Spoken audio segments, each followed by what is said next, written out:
kind of amazing how you do learn things when you really have to. So I was having a heck of a time with this camera because the data card was full. I couldn't figure out how to get it to clear the data card. And you go online, you Google it, and you get a YouTube video. And this dude showed me exactly how to do this. So it is.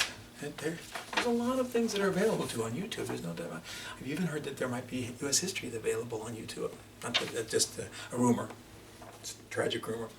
Okay, so the cotton trigger is critical. It begins this, this economic development in the United States. It's the beginning of the modern American economy, basically. All areas will be stimulated this because the cotton money doesn't just go to the south. It goes to the northeast. It goes to the west. It goes everywhere, basically. And it ends up creating a phenomenon that we call regional specialization. So different regions would specialize in different kind of things. And I've already suggested to you just a little bit about the South. The South becomes obviously the cotton kingdom. There are some other things going on. They're still growing some tobacco. There is still rice in South Carolina. There's sugar cane. Is it sugar cane or sugar? Sugar, Louisiana, might have been beets, in Louisiana. So there's some things, but cotton just dominates. If you see a map of the cotton South, it's just all the way across the entire sort of lower tier of the so-called Deep South, all the way through to Texas. And I did want you guys just to understand this, a couple little things I had suggested to you. That cotton agriculture was very profitable, very viable. We see this in the increased price of the slaves, prime field hand, and understand that I know that it's really heinous to talk about a human being in this kind of way, and the relative value. $600 in 1800, $1,800 in 1860, increased by 3 times. The value of the slaves of the South was something like $4 billion. It was the largest capital asset of the South as we were heading into the Civil War. Anyway, the prices of the slaves would not have gone up if the economy wasn't doing very well. 10% annual return on cotton agriculture, greater than what you would make on the railroads, kind of gives us a sense of it. And one of the tragedies of just the historical development is that the best year the South ever had was 1859. And if they hadn't had such a good economic year, you could kind of think that they might not contemplate seceding from the Union, but they were doing so well in that moment. And they just assumed that cotton agriculture would sustain them. I don't like that, my glasses went off. I'm sorry about that.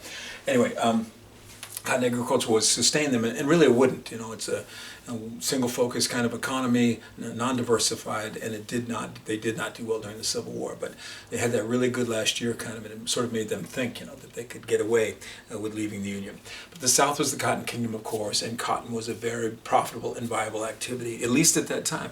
After the Civil War, not so much, and that's kind of an interesting sort of outcome.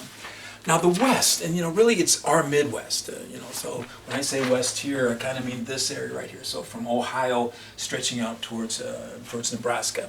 The West became the breadbasket, so the South is the cotton South, the West is the breadbasket of America.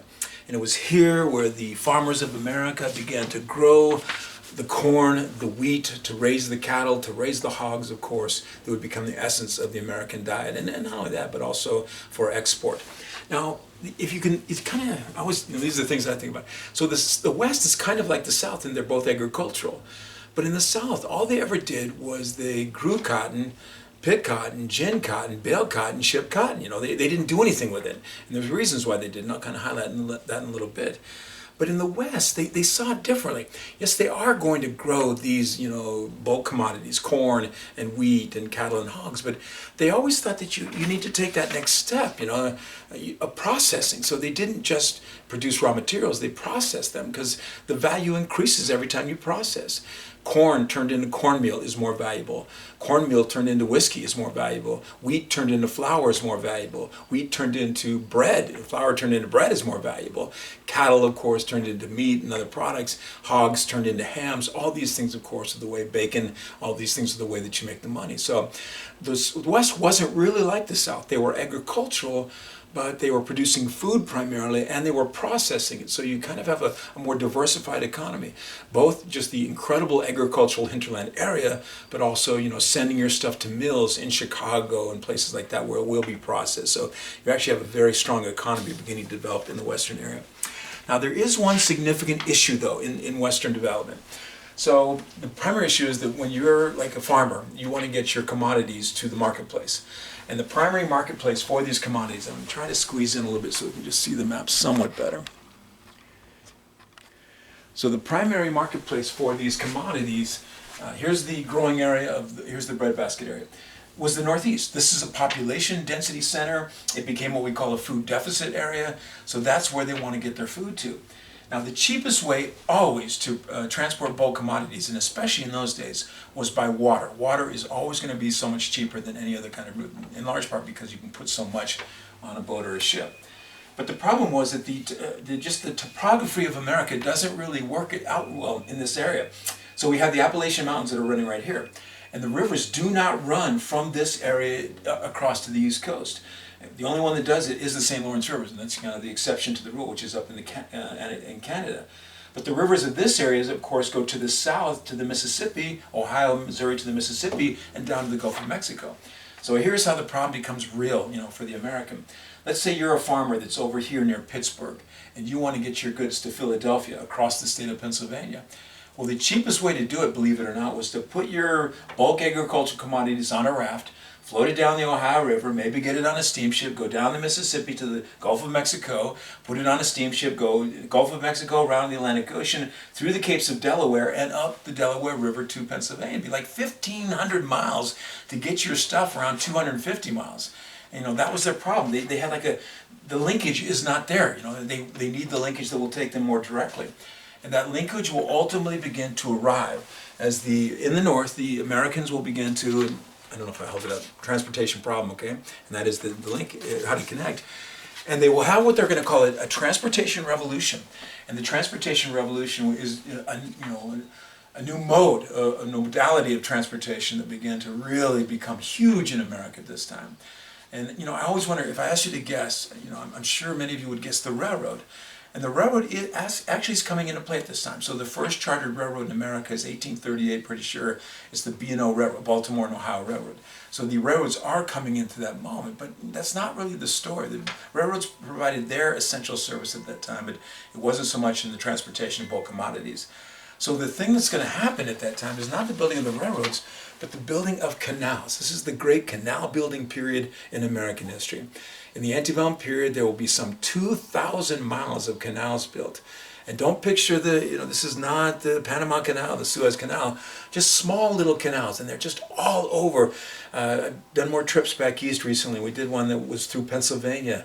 And the thing that was so interesting is many of the canals are built right on the side of a river, which just seems so I guess the river is just, it doesn't quite have the normality you want, but the canal, more gentle kind of gradient, less issues of current and stuff like that. The canals are just all over the place. Now there are 2,000 miles of canal, I want you guys to know that, but there was one canal that was absolutely the critical canal, and the critical canal was the Erie Canal. So I want to tell you the story of the Erie Canal. And of course, I would very much like you to understand that this is an identification for the final exam, because it's critically important in American history. I don't really think I can show you the map in that way, so I'm going to do it a little bit differently. Let's back off here. So, Erie Canal. Now the Erie Canal was built in time, so here's my first little fact for you guys. In time between 1817 and 1825. It took them, that's about, if I'm doing my math correctly, about 8 years to build that sucker. So built in time between 1817 and 1825. It was built in place between Buffalo, and Buffalo is on Lake Erie, and Albany, New York, which is on the Hudson River. So crossing 262 miles, roughly 262 miles, right across the middle section kind of New York, of the state of New York. So in time built between 1817 and 1825, in space between these two important cities, Buffalo on Lake Erie to the east, to the west, and of course Albany on the Hudson River, which would then link it, of course, down to New York and New York Harbor. So this is where it is built. I'm going to show you quickly just a map of this if I can. Hopefully this will give you a sense. This is like an old map that's trying to show us exactly what's going on. You can see the state of New York there, of course. Here is Lake Erie way out over here, and here is Albany on Hudson River. Hope you guys can see that okay. And anyway, this is where the Erie Canal is going to go, and just critically important. I do hope you can see the bottom of the map, and it tells us one of the issues of the building of the Erie Canal. There's about 650 feet of elevation change, so it's not just totally flat all the way across New York. And indeed, when you look at the map, you kind of begin to see that you have a sort of declining elevation as you go from Lake Erie on your way down ultimately to the Hudson River. Now, when you build a canal, the canals have to be calm, and there should be a current, there should be a movement, but it has to be gentle because you don't want it to impede ships that are going or boats that are going one way or the other, right? You want it to just to be as easy as possible to get each way. So you're looking for a calm water, relatively flat situation. So how do you deal with, let's say, 650 feet of elevation change? I don't know if you guys know that, and I should have pulled this up for you. 650 feet of elevation change. One of the most important components of elevation change is something called the Niagara Escarpment. So that's it's a scarp, you know, where you have to go, it's like a cliff, that's the way to describe that. And of course, maybe some of you know something else that goes over the Niagara Escarpment and very near to Buffalo, and that's called Niagara Falls, so that gives you a sense of the scarp itself. So, you know, it was a cliff that they had to make their way somehow through. Now, I don't know if you guys know how this works in terms of canals, but the way that they were able to deal with elevation change was through this thing called locks. Now, they're called locks primarily because you're locking in the water. That's a pretty major issue here. And they're like big water elevators. And so you come into a lock, and the lock is just a large rectangular area, basically, and has doors on both sides. And what you can do, of course, is you can raise or lower the water. Once you close the doors, you can raise or lower the water. And the big thing that was, critical for the development of locks was the way that they managed the doors. When they put the doors flat to each other, the water pressure would just blow them out. So they learned that if they pointed the doors in a little bit and let the water wedge them even further, then of course that would hold the lock doors and it would allow you to contain the water. So the boat would come into the lock, they would lower the level of the water, and then the boat would go out. And I think the Niagara Escarpment was like 8 of them, in, down, in, down, again in a very slow process. I don't know if you guys have ever seen locks before, but there's one in Seattle. I think it goes from Lake Washington down to the Puget Sound. And it's just a thing, of course, to go there, and it's really big. You can put a lot of, especially pleasure boats in there at one time, and just sit there and slowly watch them go down. I have been to the Erie Canal, and I actually got to see a little bit of a lock functioning on the Erie Canal. Of course, it's all been redone by this time.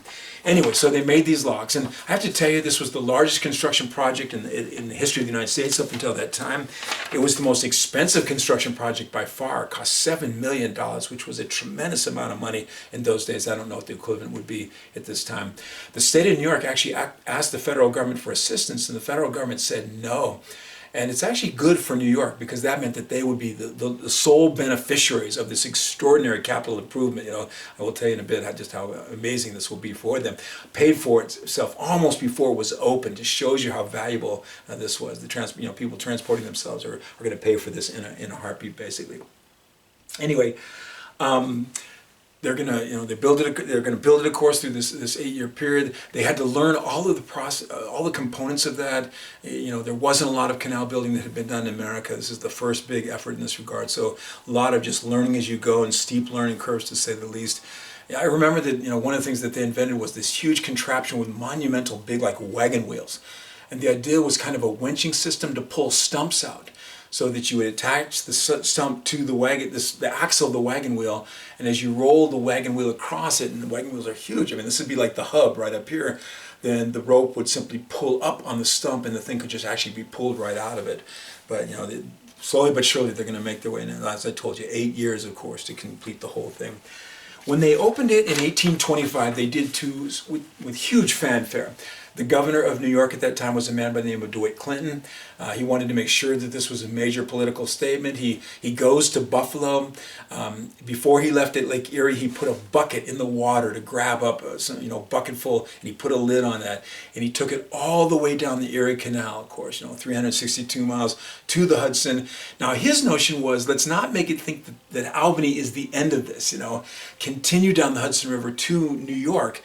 And so the final moment of the celebration was he was at the tip of Manhattan, down there at the Battery, and he took the bucket of water and he dumped it into New York Harbor. So he called it the meeting of the waters. That means that the waters, of course, of the Great Lakes are meeting all the way to the Atlantic Ocean, essentially.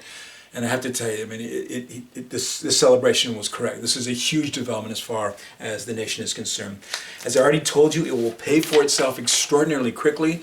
Even before they finished it, they had parts of it open, and they were collecting fares. You have to pay a toll of some kind or other on the Erie Canal.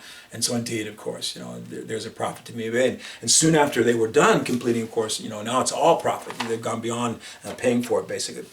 But here is the essential importance of the Erie Canal. It will create a 90% savings, transportation savings, 90%. Now you guys know that anytime you get a 90% savings, that's a huge deal. You know, go into the store and it's 90% off. You don't care what it is, you just buy it because it's so incredibly cheap. But what cost you $100 to ship before is going to cost you $10. And what it did was it allowed for just this opening of the entire western area. Any farmer that could get their stuff to the Great Lakes, that's as far as you had to go. We're talking even up like here in Duluth, Minnesota. If you could get your stuff to the Great Lakes, and of course there are rivers that would allow you to do that, you could get it to Lake Erie, you could stick it on the Erie Canal, and you could get it, of course, ultimately to New York and points beyond. You know? So all of a sudden, the access that the Western farmers needed to really reach their marketplace and, you know, export to the rest of the world, you know, was opened up by the Erie Canal. And it allowed New York to be the greatest state. You know, it's becoming known as the Empire State. Its economy was huge and burgeoning. The entire area along the Erie Canal became just this area of significant economic development and growth all through those areas. Utica, Rochester, there's a whole string of cities that were pretty much tied to the development of the Erie Canal. But, you know, here's the last thing I want to tell you about. It was very much a quaint little thing, you know. The canals themselves were probably about as wide as our classroom, you know, not much wider than that. They were routinely not more than 4 feet deep, so if you wanted to, you and I could kind of wade across if we wanted to. The canal boats themselves, they had to be less than 14 feet wide because I'm not sure what it was, like 14.6. Excuse me, I got to stop for 1 second. What?